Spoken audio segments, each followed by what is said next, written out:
You're listening to the Modern Saxophonist podcast.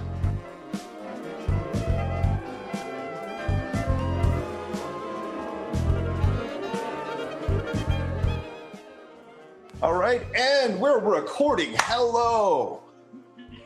Welcome to the Modern Saxophonist podcast. I'm your host, Mark MacArthur, and for trying something absolutely brand new, here we are live streaming the podcast, and we're hoping that this is going to be something that we can pull the audio from later on or whatever, but it doesn't matter because tonight we're talking to the most awesome Kristen McKeon. How are you?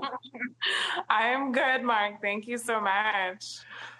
Wow. Thanks for joining me. And I know that this is a little bit of necessity because due to some technology, but I mean, right now, I think this is going to be a really fun thing to see how this turns out. And I certainly thank you for joining me on the, I know that there's plenty of musical things that are going on with the Grammys happening. I know our ratings are going to shoot up and, really, we're going to be butt dead even, right, with the Grammys. Absolutely. Because there's nothing better than talking saxophone, right, guys? Nothing at all. So Nothing. So here you are, your broadcast. I'm in my office, so it's I wish I had cleaned up before this, but whatever. And but you're in a special place. Tell us about where you're at. Sure thing. Yeah, I am in Midtown Manhattan, and I am actually in D'Addario's New York City showroom. I come here sometimes. I'm very lucky that they let me hang out in this space and practice, which is a big commodity in New York City. So I'll just take a second and give all of you kind of a visual of what our showroom looks like. So here's the studio. You can see here we've got some nice exposed brick. So I've got a pretty nice acoustic layout going on in here. This is it's our showroom. Yeah. So we our products, and we have people come and visit Mr. Bill Singer, who is one of the finest saxophone repair techs here in New York. He subleases in D'Addario's showroom, and you can see all my junk littering the desk surfaces here. I'm, like I said, just wrapping a practice session of a piece called Blissing Out by Chris Fisher-Lockhead, and it features, you'll go blind looking at it, but tablature for saxophone. Never thought that I'd ever play tabs on my saxophone. I thought that was something reserved for the guitar world that we know and love. But right. 2016 playing tabs on saxophone. I with everything and the way it's gone in saxophone land, I am not surprised, to be honest. We do have some composers that do write some crazy stuff for us, don't we? We sure do. Yes. So this, if you want to know a little bit more about Chris, he actually pretty much had to learn how to play the saxophone in order to compose this piece. And the tablature came from him wanting very specific pitches to sound very specifically in conjunction with alternate fingerings. So plus C1, plus TA, all those kinds of alternate things that we do to get quarter tones and things like that. And so, steep learning curve here. One of those, kind of note by note, measure by measure sessions here. Yeah, that's one of those. That's an interesting thing because a lot of us are familiar with maybe the new Weiss book or like the Hello, Mr. Sax, Lundex, or Kinsey, and they have, each one of them have their own little references and ways to associate with different parts of the saxophone, what filter, what venting we should use in order to create all those quarter tones are weird, or any off sound other than a standard scale. And you look at this and any kind of alternate, and it's always so fun when you run across a composer who refuses, like for their own purposes and justifiably so, refuse to use something that's set just to look at and trust that it's there. And he goes and learns saxophone so that he has the visceral feeling, I know this is what I want out of it. And I know because I did it, and I did it for specific research in this realm. I didn't spend, 1,600 hours on Bach cello suite, so I knew how to play the most Frenchiest French way of playing the saxophone. No, he did this to relay something that's in his brain and get this to come out. Now that's interesting to me. It really is, and it's funny.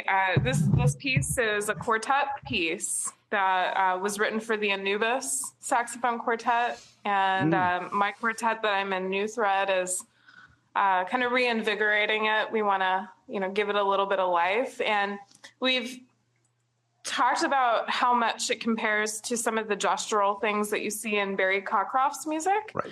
But the difference is this dude didn't study saxophone. So he doesn't have a basis of pedagogy that he's referencing when he puts together this tablature. And so it's been kind of wild, actually, to put together. It's difficult to practice without memorizing it, to be totally honest, because, you're looking at notes, you're looking at pitches, you're looking at specific articulations and accidentals, but you're also looking at tabs. Like straight up, this is the way that I want you to finger a C quarter tone natural, in the middle. So it's very, very new. So, but that's what we do, right? As modern saxophonists. Yeah, that's it. And it's got so many definitions.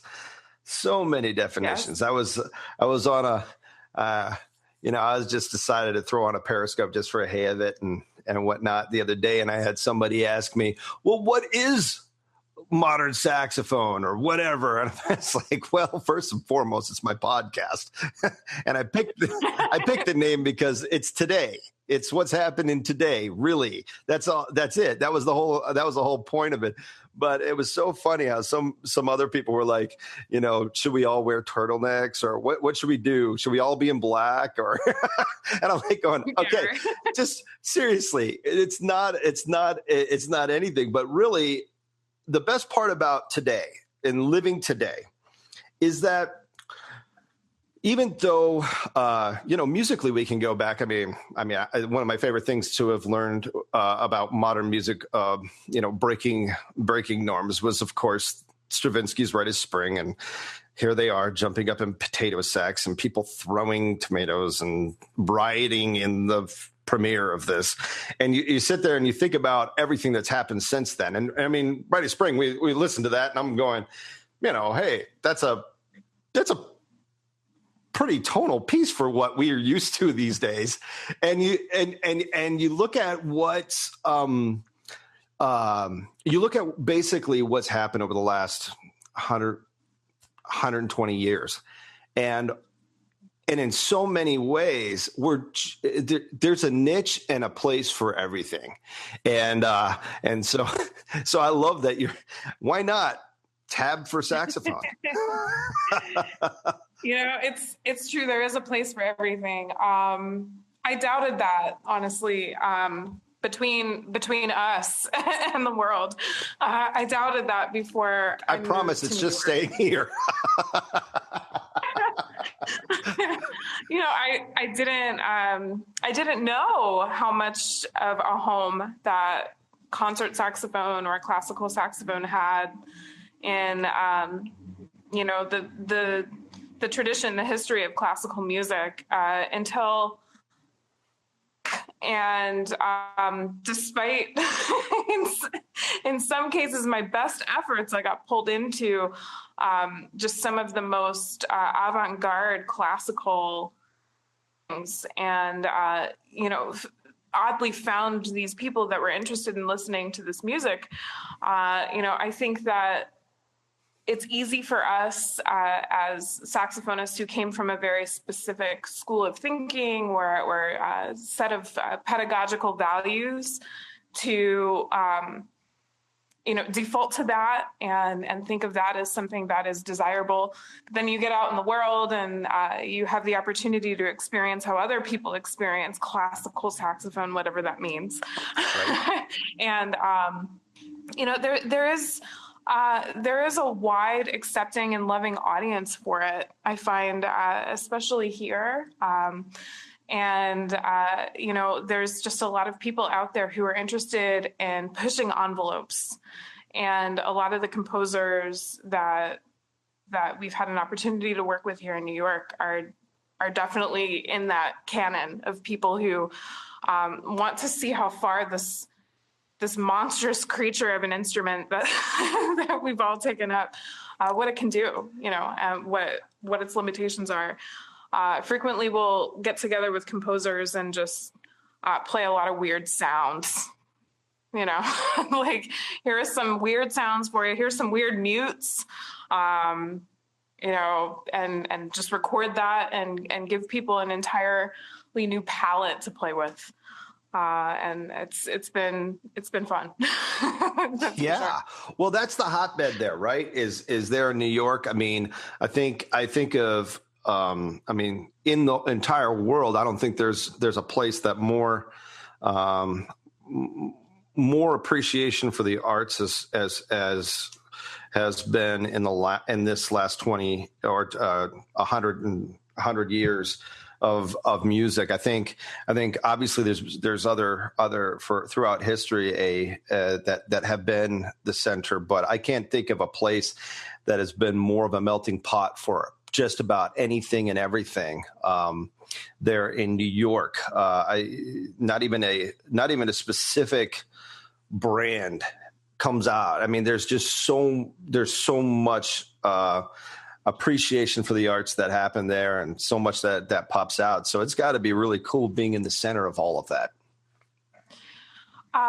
It's overwhelming, to be totally honest. It's overwhelming to think about all of the different types of music here. And I think the more people you add to a pool of potential audience members or potential participants in any kind of artistic space, the less dogmatic you find that people are, and their experience informs, how they're hearing things. And just the more people that you add to that equation of experiencing music, experiencing new music, experiencing lots of different traditions of historical music, the more open people tend to be. And so the threshold for being able to create something that is listened to, that's appreciated, that's different, it's bigger.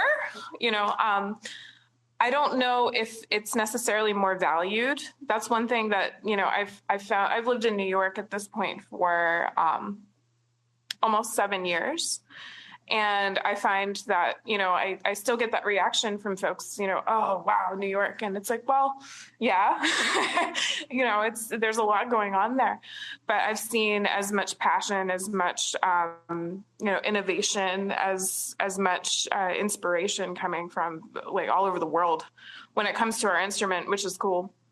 This just happens to be a place that a lot of people who tend to think a little bit maybe more adventurously tend to commune. And so for that, it's cool.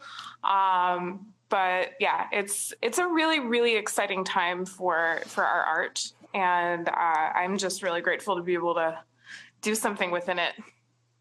I think we all are. I think that's one of the joys of what's happening. I think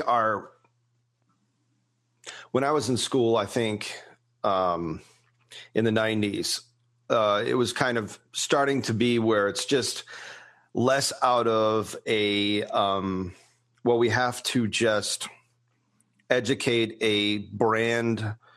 These students have chosen the saxophone, and so in careers they happen to be going into, whether it be conducting or composing or teaching in secondary or elementary music, that these folks they chose saxophone. So we need to provide them some sort of private teaching, applied teaching, to make sure that they know the fundamentals of everything else. So I feel like when I was going through school, like we were just starting to realize that this is not the only outlet.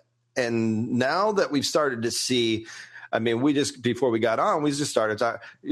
You mentioned, I'm glad somebody took up this podcasting thing. And I'm sitting here going like, see, I have to say, folks, like you never know what your voice is until you just start doing something different. And next thing you know, everybody's like, hey, thanks for doing it.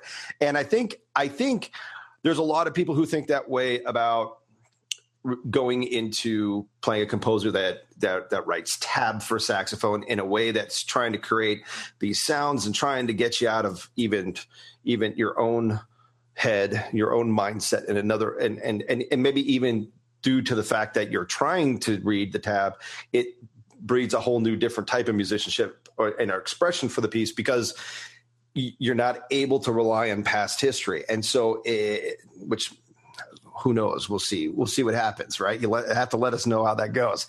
But, but even in sense, I find that now, I just had a conversation a week ago with my students at UNLV, and it was like, hey, we had a talk on branding yourself. And I sat there and I was like, what are you passionate about? What's making you tick? And because in today's day and age, you're not just a saxophonist. There's other things that you are, and then you find a way to express yourself and then keep expressing yourself.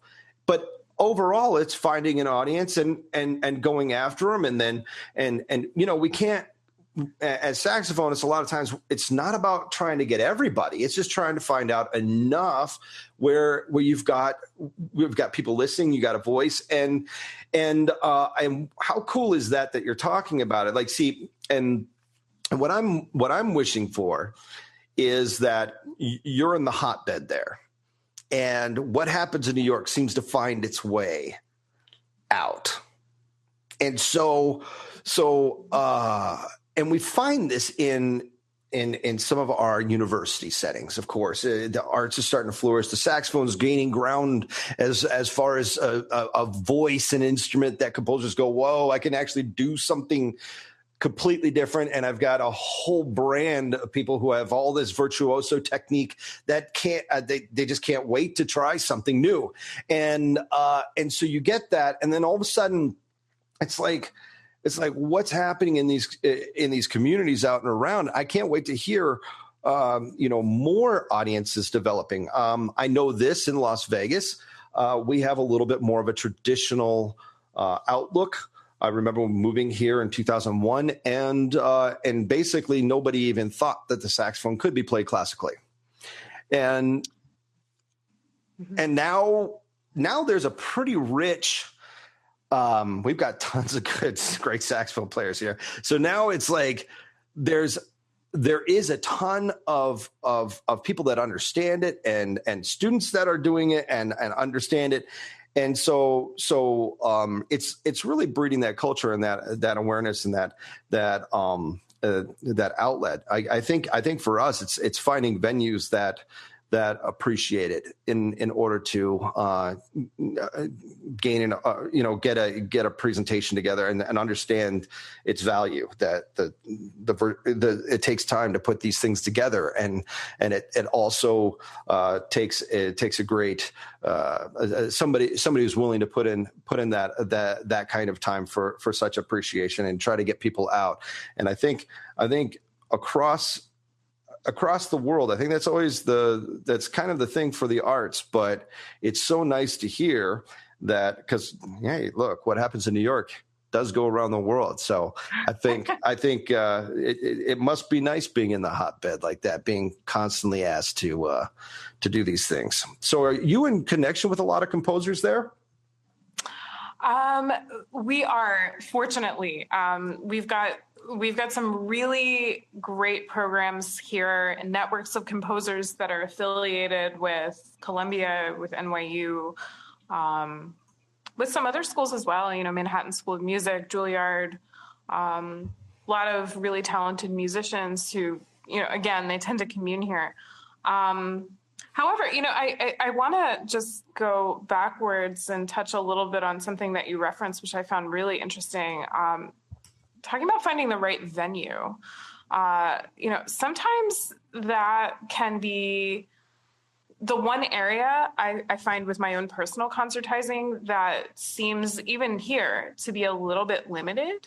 We're limited to spaces like either art spaces or some benefactor's living room, Right. who's an aficionado, a fan of new music, or, is just some weirdo who likes artistic things. Fair enough. Yeah, it's sometimes, our venues, unless we purchase a space like Domina Center or, there's a couple other really great concert halls that are here that are available for rent. I would love to see in the next, 10 or so years for concert saxophonists, classical saxophonists, through composed musicians of all varieties, to pursue different venues and also just different formats for concertizing. I find that sometimes we're a little bit squeamish about multimedia, which is why I have a tremendous amount of gratitude and respect for you picking up the podcast project.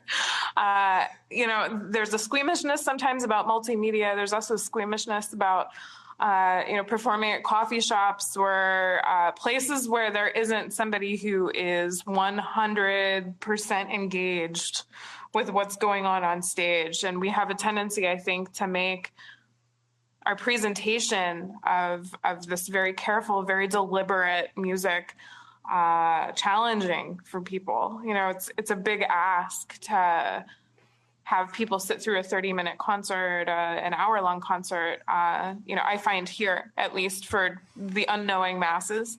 Mm-hmm. And so it would be nice to just consider changing up how we do the whole recital thing. I don't know exactly what that looks like, but I'm all ears. I'm all about bringing food and booze to concerts. I am. You know what? I love that.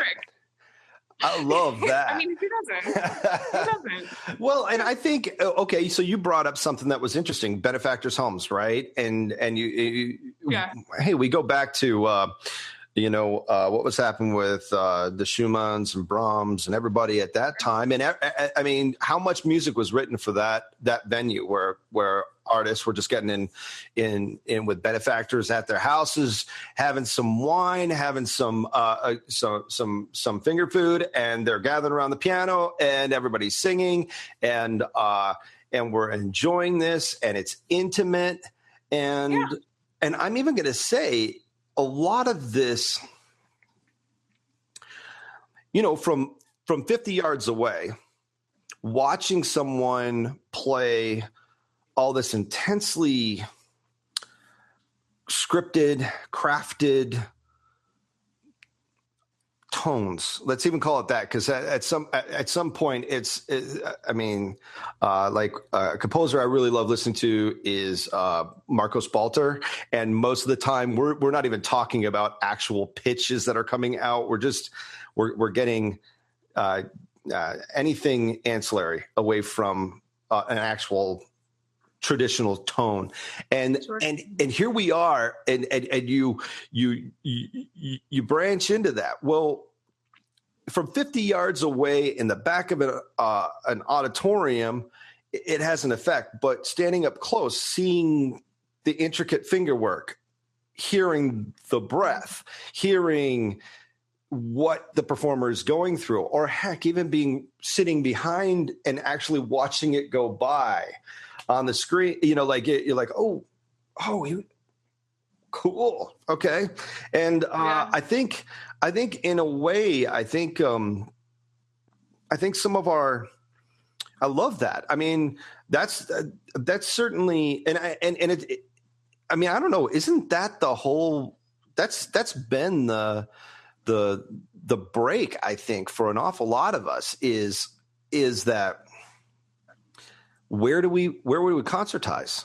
Where do we actually get a chance to play? And a lot of it seems to be a little bit academic, because a lot of times it's just based on invitations to universities.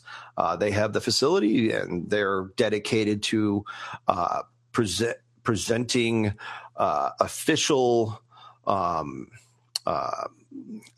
demonstrations of what it is to do this, which is necessary. And please, universities, don't stop doing that. But as us as artists that end up getting out of college and then looking for space, I mean, I know that I've put on concerts in churches, at high schools, but the venue always seems to dictate a little bit of what flavor you can go for. Sure. Yeah. And so yes, I don't know. Do you got any other, what's the strangest place you've played in? That's a great question. Well, you never have quite as strange an experience as busking in a New York City subway, which I will admit I did do the first couple months that I lived here. I was sleeping on a yoga mat, so there was a need to scrounge and use my gifts for all I could get. And so the subway busking experience is definitely an interesting one. I've played in basements of old record stores, here, just dirt floors comprised of these record store basements here in New York. You find a lot of random people who are interested in just doing something here. And so I've had a lot of invitations to play in a completely non-classical saxophone in the traditional way that we think about its sense. I do have a friend of mine that I went to school with who was teaching at Truman State for a while, and he was working with a studio saxophonist there. And they instituted a series of concerts that they kind of around campus. So it's escaping me what that's called, but when there's like a sporadic performance that happens that's actually kind of pre-organized. It's escaping me at this moment what that's called, but he kind of did that with quartets. And so cool. Had quartets that sprang up around the university campus, and they'd play something from memory. It was very simple, something that they could easily memorize and not have to, just the task of stands and chairs and all of the other things that we complicate our music performance experiences with sometimes. And so that was a really interesting idea. I am all in favor of a concertizing shakeup as we can muster in our creative minds. I don't know exactly what that looks like. Feel sometimes too busy to think that creatively. I'm sure that a lot of people sympathize with that, but just totally in favor of non-traditional concertizing. I think that creating a more social environment out of it is really nice. I had this thought actually before I joined the show with you today, Mark. I was on the subway coming into the city. A woman about my age who noticed what I was reading. I was reading some book on advertising. She just struck up a conversation with me on the subway. And I was thinking, in a lot of our typical performance situations, we don't always naturally just strike up a conversation with a fellow audience member that's sitting there. And, whatever we can do to facilitate that interaction, I think, and especially with everything that's going on in the world right now, without taking it, in that direction too much. Yeah. We can all use an invitation to converse and to just experience something new and artistic and interesting together, and got it, Dialogue's good. I like dialogue. I have to say, I'll go ahead and speak to that whole climate. We could use a whole lot of just talking and conversing back and forth without it going anywhere. And just we're in a new, I'll say this, we're kind of in a new day in where things are at. And I don't know if it's good or bad or whatever. I guess we'll find out, won't we? But I think in a lot of ways, I think it's reminding me specifically just how much having a conversation is more important than yelling anything at anybody. I would much rather spend the time. I would much rather enjoy the moment, have a coffee, talk to somebody across, share a thought, and it doesn't have to be my whole life, but share a thought. There, just understand that this is a pretty integrated world, and that we can converse with each other without brutalizing each other over any kind of ideologue type thing that can completely ruin your day. And there's no reason for it. And one of the things that brings us together more than anything else is music. I mean, and gives us something interesting to talk about. And I think, and I think if, I don't know, let's talk about new music in the fact that, we're out of the 20th century. We can't even call it the 20th century music anymore. It's just like, people, that was the thing. It's 20th century music. That's also 1932. I mean, to say it that way. And here we are. There's so much that's happened. And because here we are. I'm training, 18 to 24-year-olds on this. And you sit there and you go, like, these 18-year-olds, I mean, they were born in 1999. They almost missed 20th. They almost missed the whole thing. Yeah. and they basically did. I mean, they grew up in the 21st century. So you sit here and you go, like, in the relative nature of this is today's music. This is where we're at right now. And really, really when we get down to our the way that we are as musicians today, it's kind of like this shaping is like we've been in this mode of trying to train everybody. Well, this is important music, so you should listen to it, and this is the way it is. And let me show you these things. Well, everything's been an education thing. Well, when does it stop being educational? Like, when are we just relational with it? When are we actually, this is just part of our society, this is part of our culture. It's not counterculture. It's not like I'm countering you. This is my part of the conversation for today. That's a really great question. And I'm just going to go ahead and say it happens within the first 24 hours that you leave school. Yes, so when you start asking that question. And if you're blessed with foresight, then maybe like 3 months before you leave school. But that's when you have to address that, is when does my music become something that is a real commitment and not just something that I have doggedly staked my identity on for the past, 15, 20, however many years, and I think that that's a true test for a lot of musicians who study, have conservatory time of any kind, take up performance degrees or even music education degrees at this point. Just, performance criteria is so demanding for them too. And, you know what your relationship is to the performance aspects of it. I think when you're out there on your own and, it doesn't necessarily relate to your ability to survive. Although if you're lucky enough to be in a situation where teaching other people music or playing music to exclusion of everything else is how you make your income. If you're fortunate enough to have navigated that chance, then that's really amazing. Right. Good for anyone who can live in their art like that.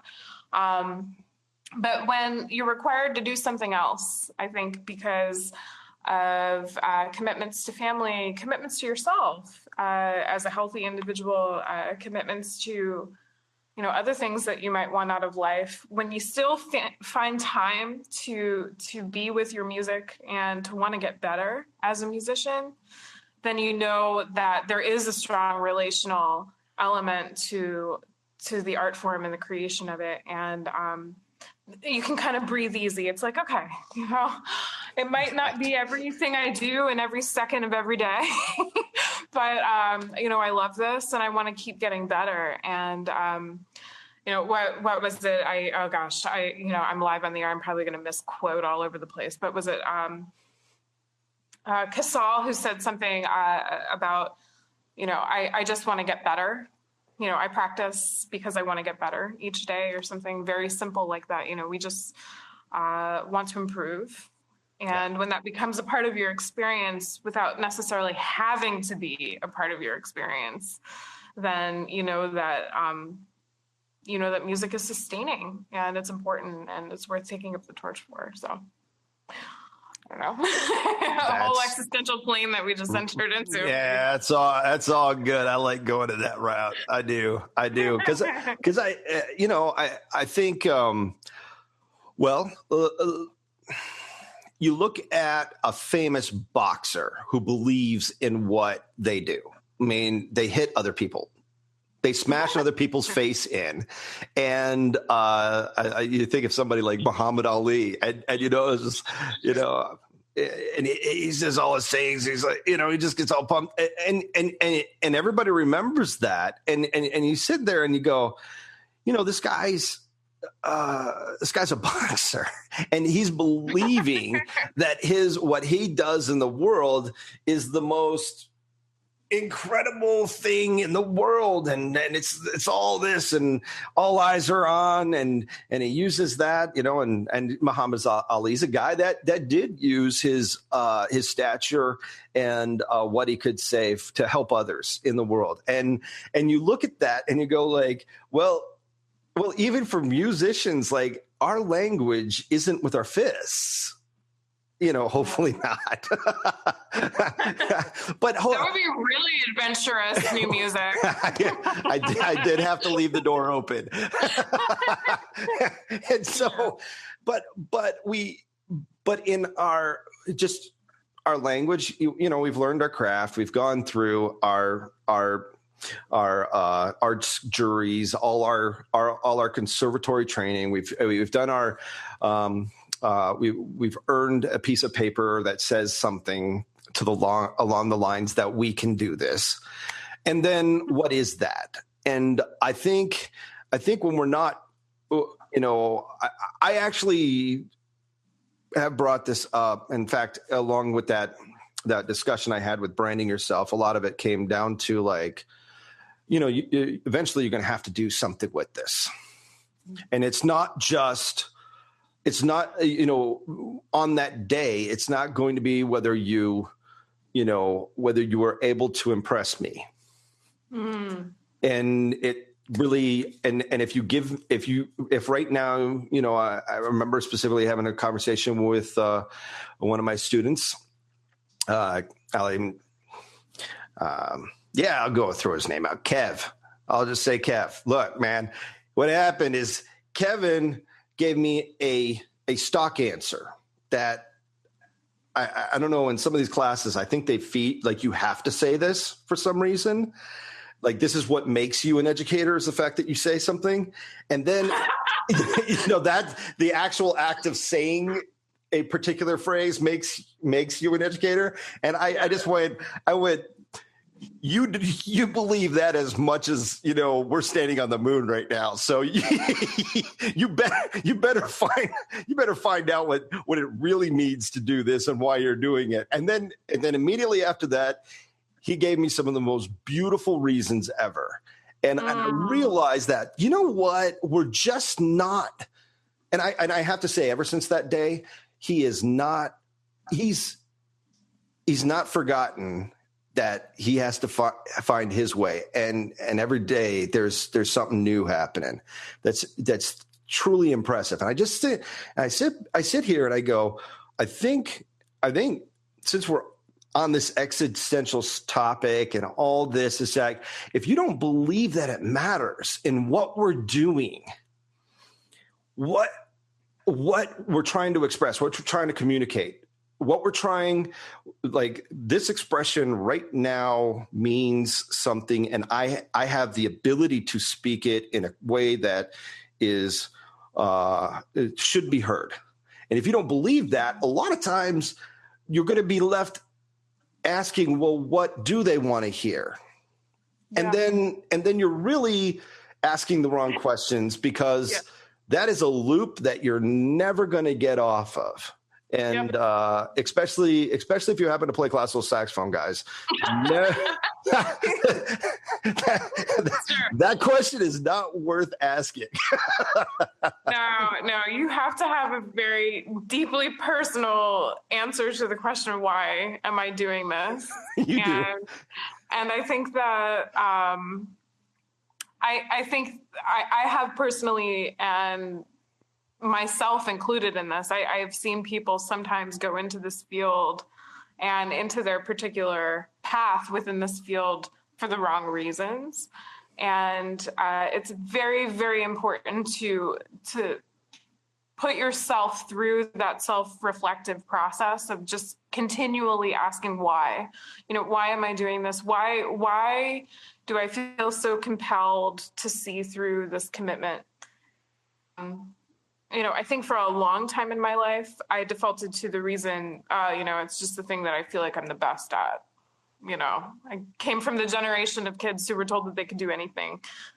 And, but that's not really the full story, and it's not a good reason. The full story is that my intuition told me that music was valuable, and that I could help the most people musically somehow. Within the sphere and realm of music, I could serve the most value and serve the most people. That's instinctually kind of what was going on beneath the surface. But had you asked me when I was 15, 16, 17, 18 years old, getting ready to audition for colleges, what my reason for going into saxophone was because, this is the thing that I feel like I do better than anything else. I think at that time I would have said girls. You must play a mean classical saxophone. Well, at that time it was, I don't know how much classical saxophone I was playing. I got to tell you, it was, I was just, I didn't even know. You just thought the saxophone was endlessly sexy to you, so it must be endlessly sexy to everyone else. That's right. I had no idea. It doesn't matter. I just love the instrument way too much, and and every time I play it, it was just like, I don't know. It's fun when just about every single time somebody goes, "Wow, all right, cool."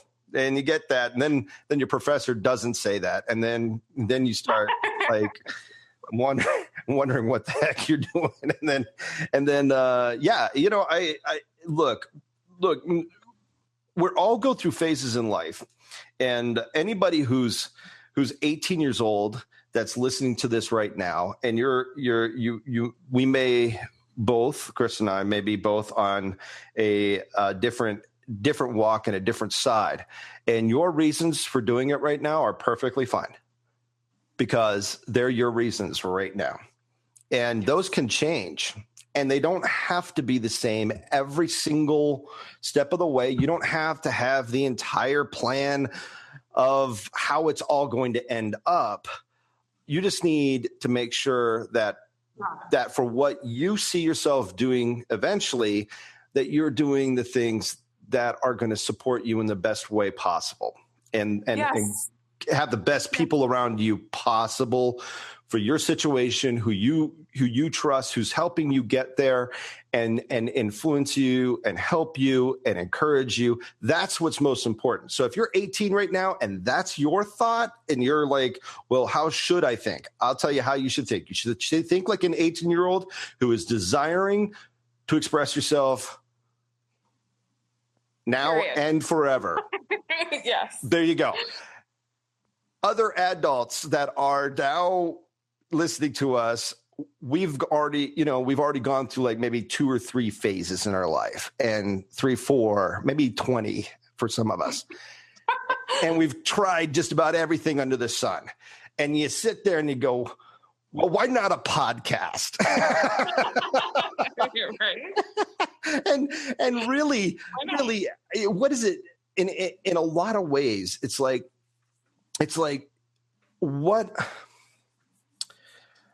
is it about gets you going? I mean, I think it's rightfully so that I'm podcasting, because one of my favorite things to do is not just play music, but to talk about it.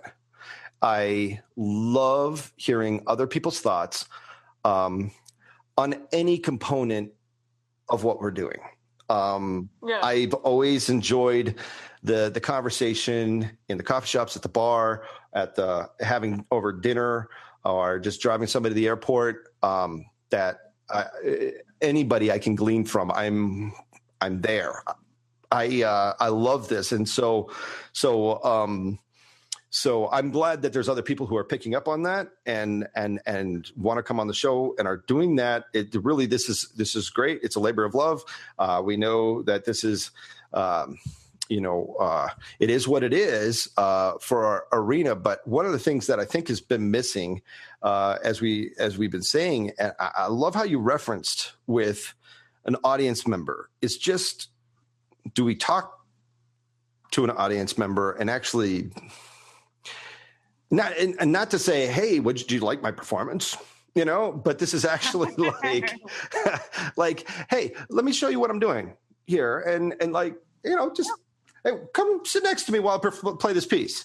I mean, to somebody, that's a very strange way to maybe even do a performance, but it's also an interactive way that people aren't used to, that it takes them out of the norm. And I think I love that. I'm going to try that. I really do. I seriously want to try that. I want to pull somebody up next to me, and as I'm performing, just have an experience of standing next to a performer. And you sit there and you go, I understand there's decorum and there's things, and I know I'm backtracking to part of our conversation. It just popped in my head, so I'm just saying it. But I know there's decorum, but really when it comes down to communication, if somebody is communicating in a healthy way, is there really a wrong way to approach the conversation? I mean, in these days, the process of it, is it okay for a group of performers, instead of being on stage, they form the chairs around and in a way where they can walk through the audience? Or, what is appropriate? And you sit there and you go, well, of course it's all appropriate. and unique. And I see guys who do all the busking out on the Las Vegas Strip, because we have plenty of busking opportunities. I'm sure you do. And it's very nice weather.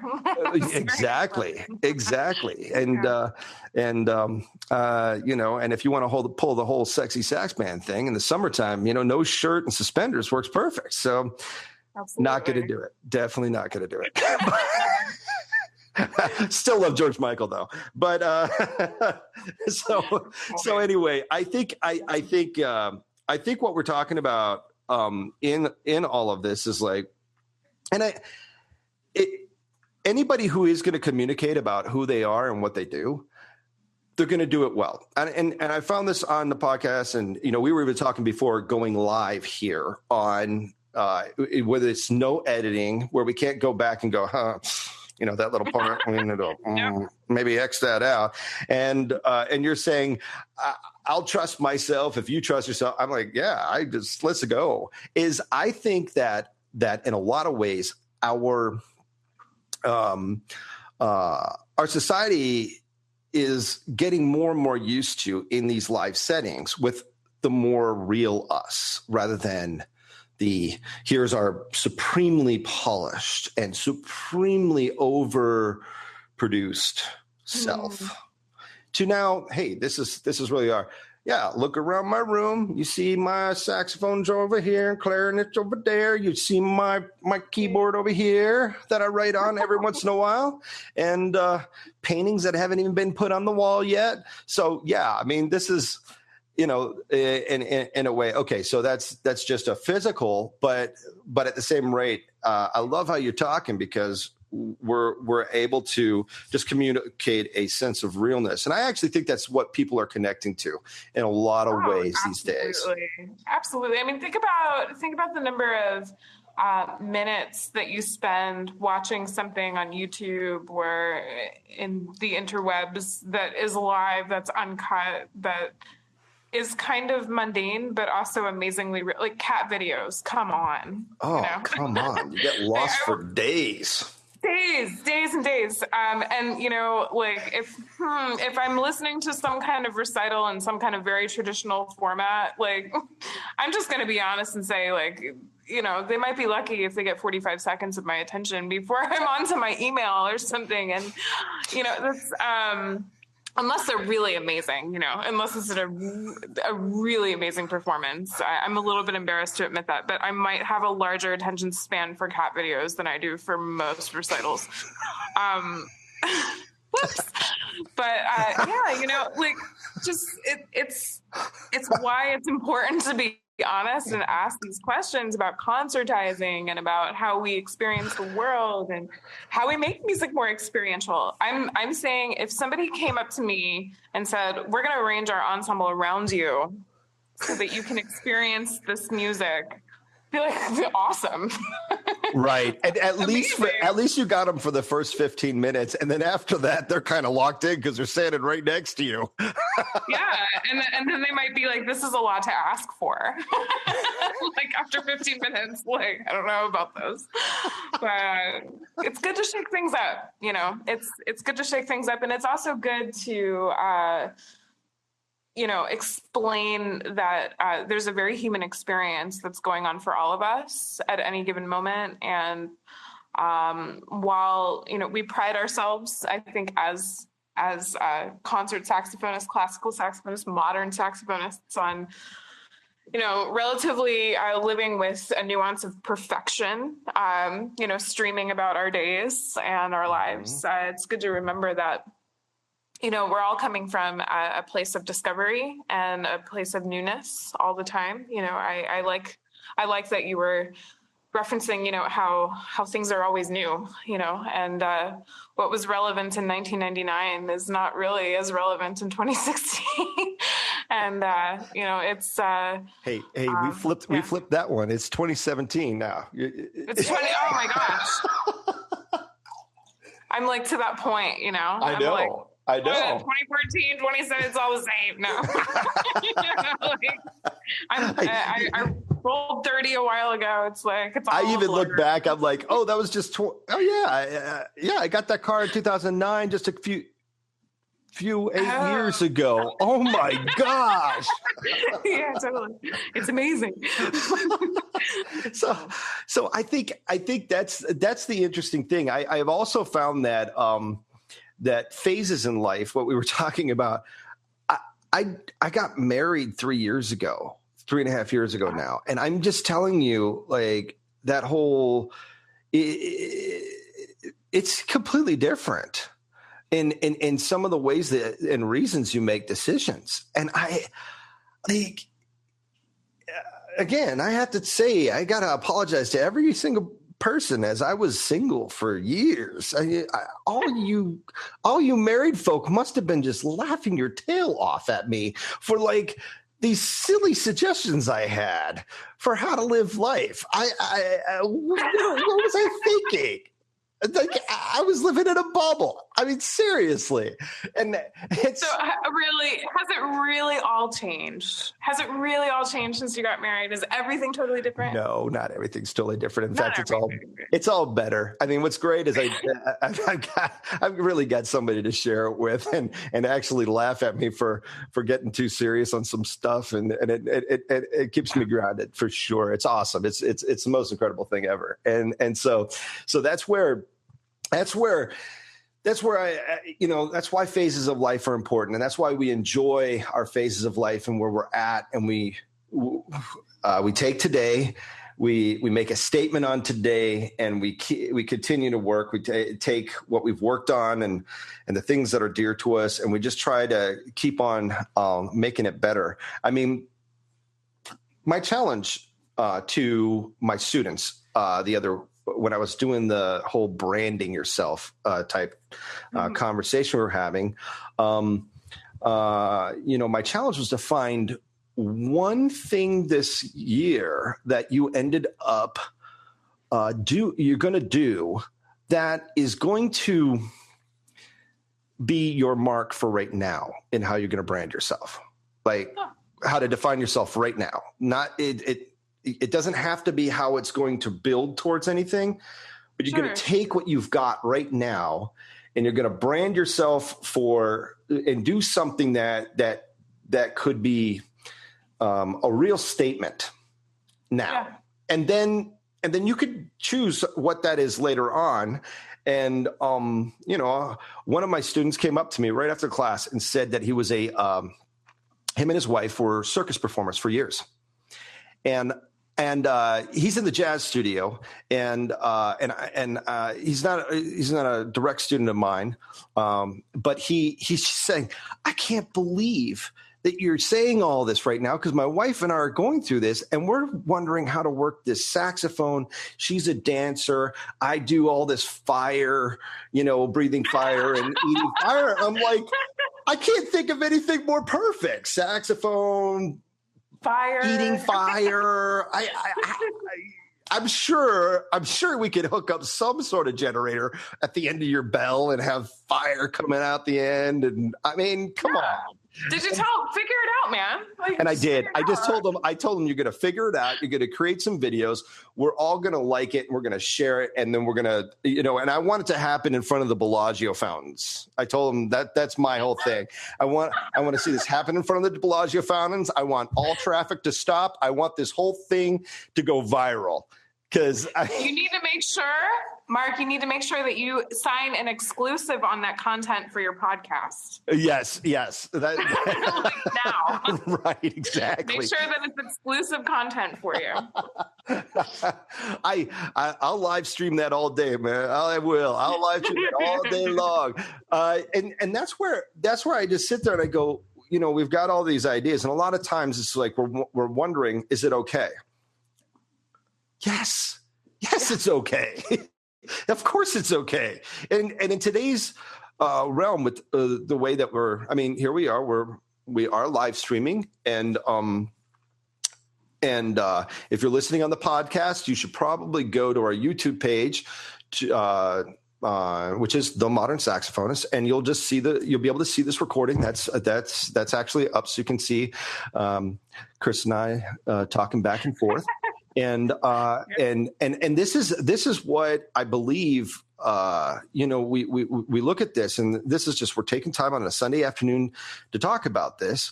And you look, and again, it's just a statement. This is just a conversation that's happening in time. It's where we are. If we look back after 10 years, and we go back to this conversation, I don't know, maybe we have more to add, maybe we don't. What is it? It doesn't matter. It really doesn't. But we're so glad that you're listening. That's one thing.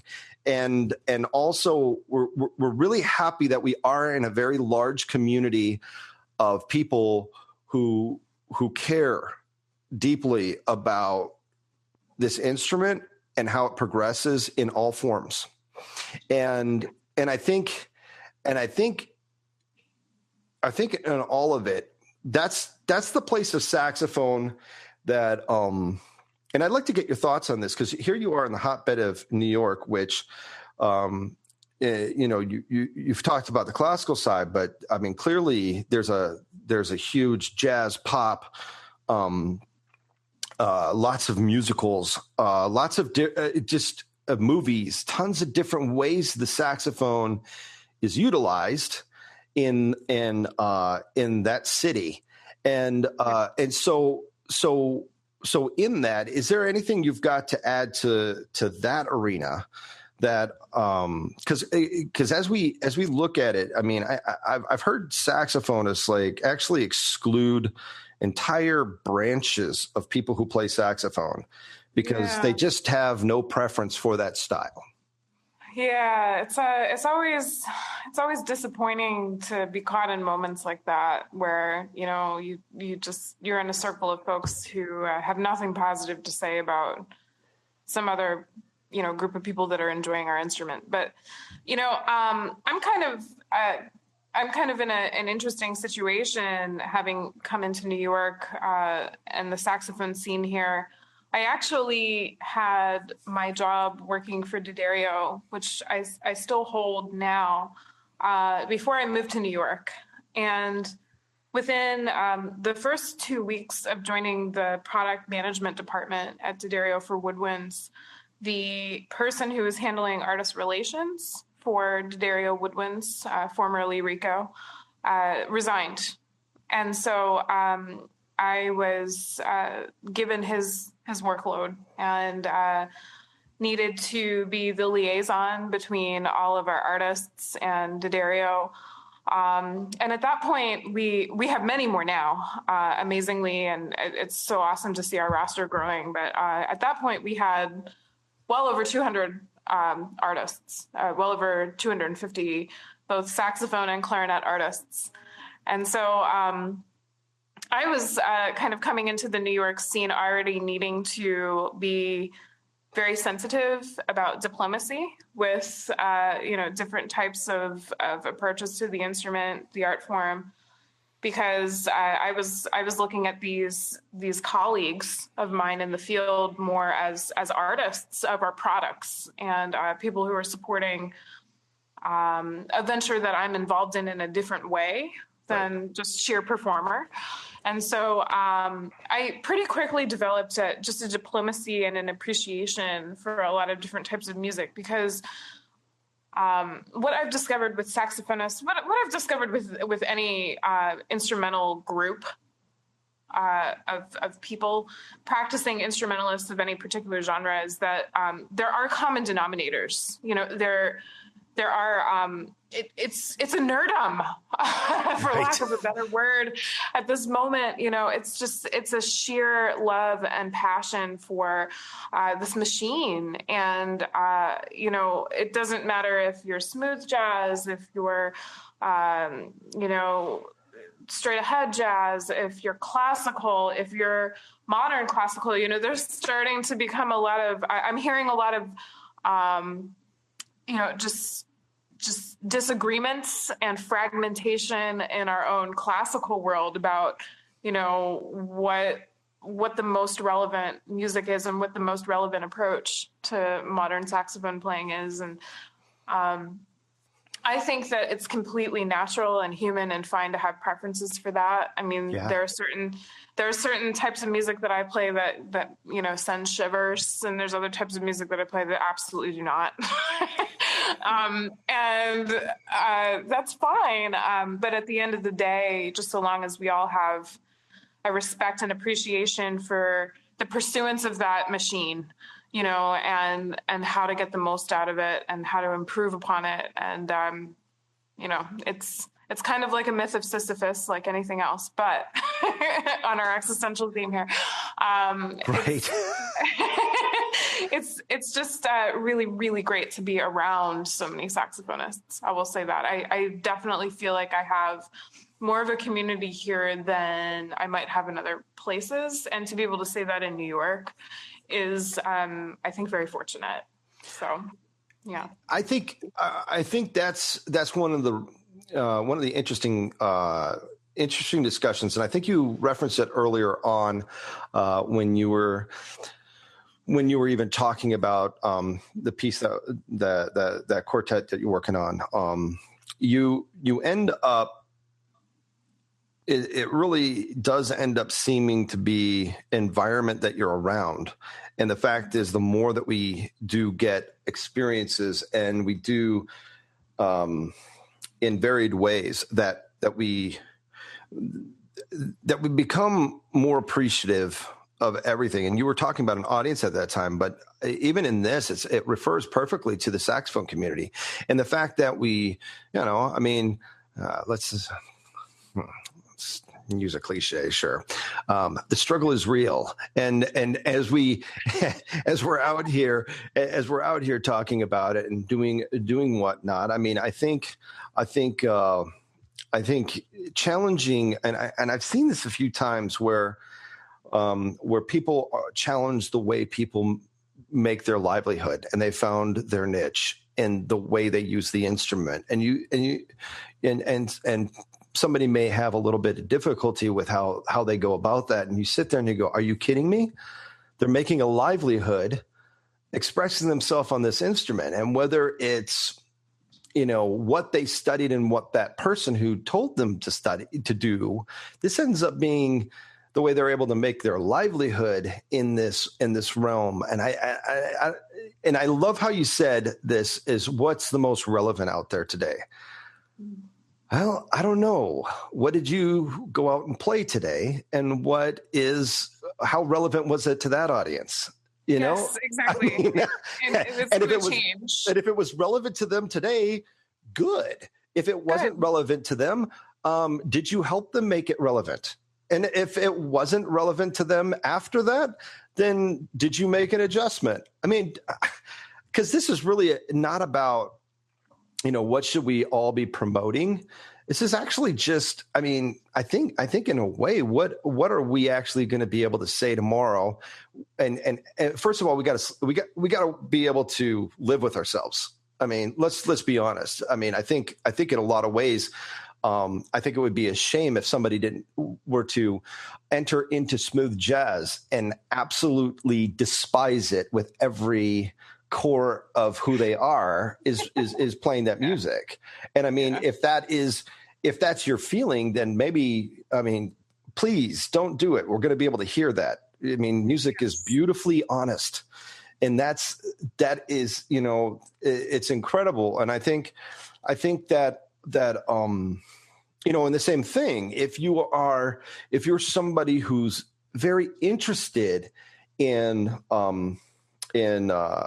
very, all the techniques of, this 20th century, getting the perfect slap tongue with the exact quarter tone in place, and you're interested in that, but it's not in your wheelhouse yet.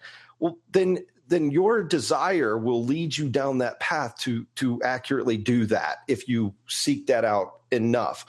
But if you have a hard time doing that, there's some very cheesy ways that can be played, and very ineffectively. And so our music will speak for ourselves for what ours is. But what I find, and this is very interesting, I think it comes down to preference, because what happens is that we impose our preferences on others, as in what the entirety of what everybody should be going after is based on our preference.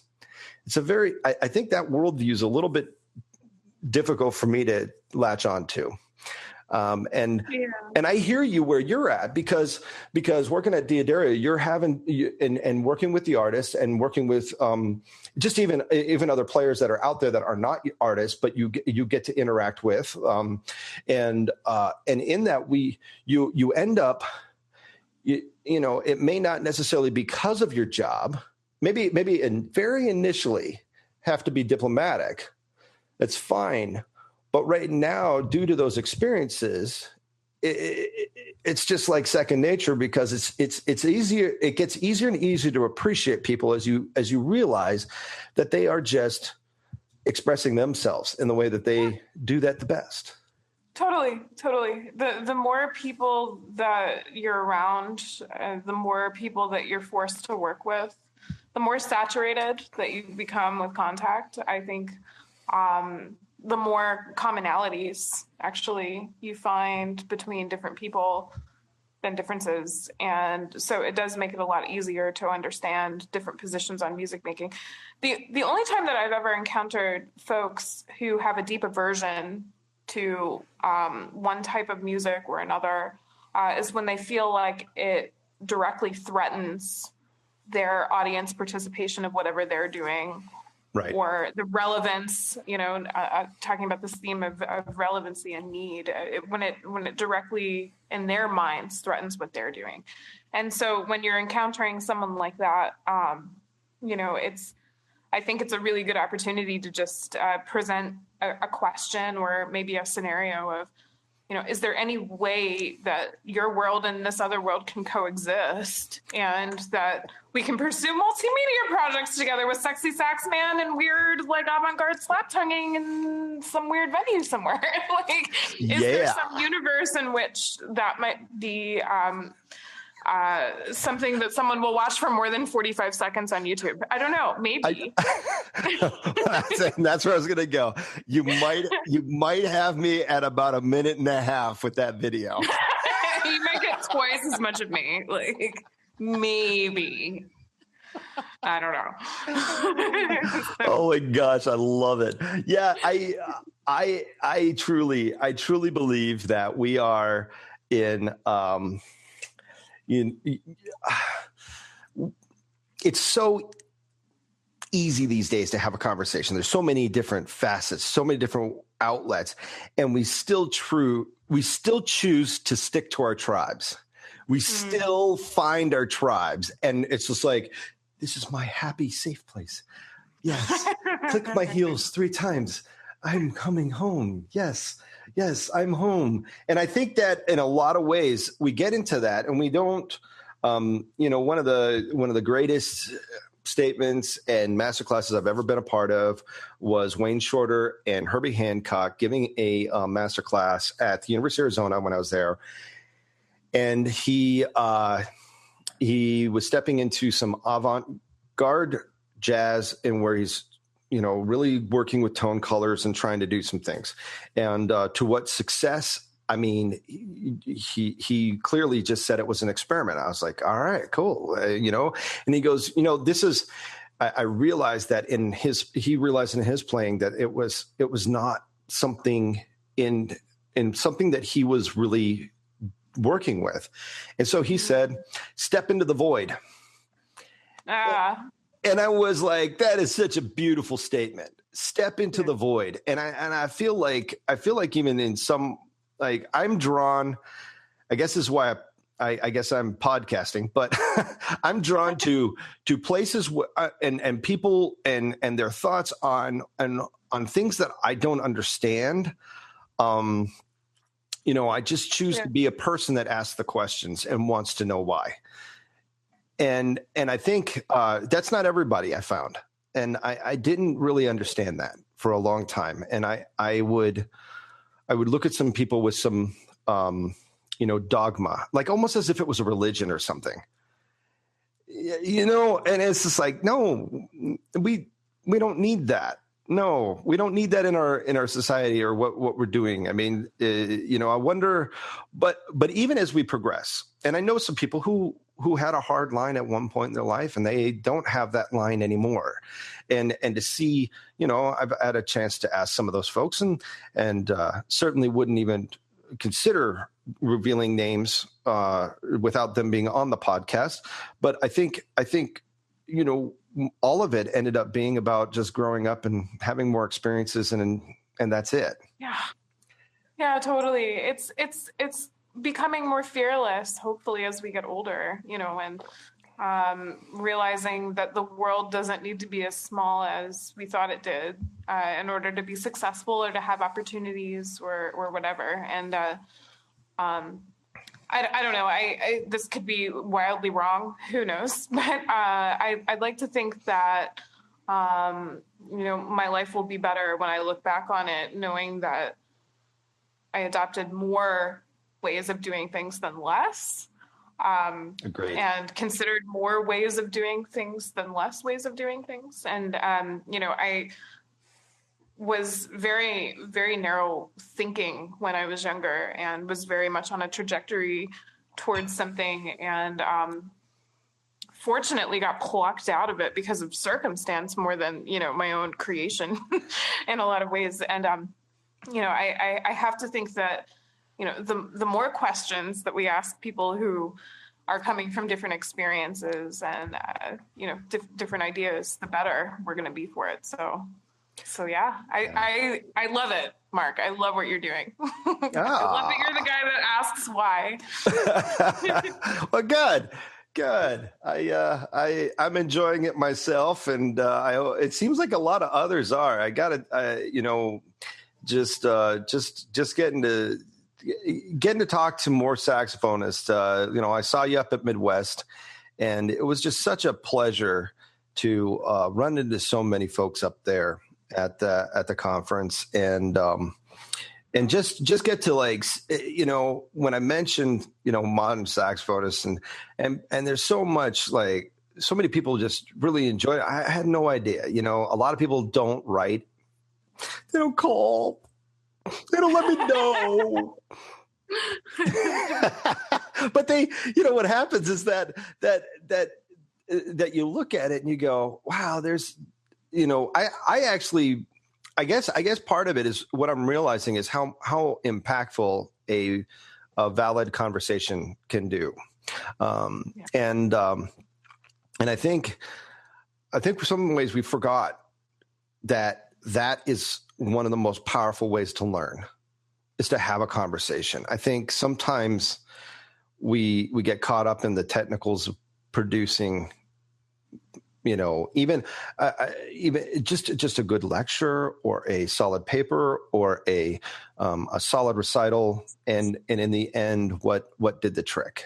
And a lot of times it's just a good conversation, and tonight certainly has been one.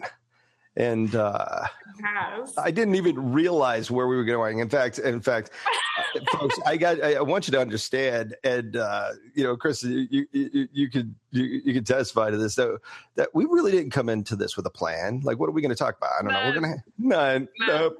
Nope.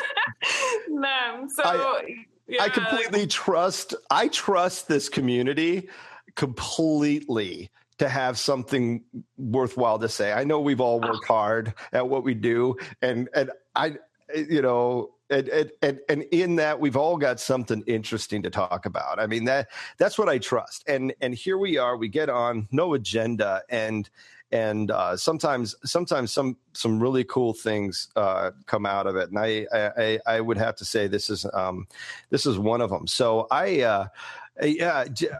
Chris, you got anything else to add? I don't, nothing profound, certainly, other than just be open. I think that's kind of the theme of our particular podcast session here. And, if there are any questions that your listeners have for me or for you afterwards, maybe let's direct all questions or follow up subsequent conversation to the Modern Saxophonist. Cool. I'm happy to continue the conversation with you. And thank you so much for just being awesome and, the great reconnection at Midwest. I'm glad that we had a chance to catch up both there and here. And keep on doing it. It's really, really a pleasure to be a part of it. Oh, I'm so glad we got to connect, have you come on the show. And this is I appreciate you saying that. So I'm just going to throw out the modernsaxophonist@gmail.com is where you can email. Go to our website, www.themodernsaxophonist.com, and then also like us on Facebook or follow us at Twitter. I feel like and this is where for the most part, it would be nice to start seeing some interaction. And I think a lot of us in the saxophone world, if there's anything I've seen, is we tiptoe with the best of them. We do. It's either that or we're just too busy watching cat videos. And could go either way. Who knows? It's possible either way. But no matter which way you look at it, folks, we have a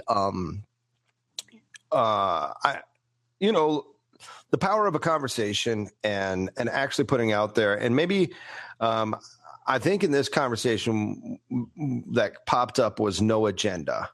And I really think that that's something that you'll be really shocked in yourself if you approach a conversation without an agenda. Yeah. And also, what I always find that really helps me is promote somebody else other than yourself for a moment. Oh my gosh. Thank you for saying that. And I just want to second what you're saying about going into a conversation without an agenda. Please don't. Please don't go into a conversation with an agenda. Right. Because, most saxophonists, in fact, I found see right through that.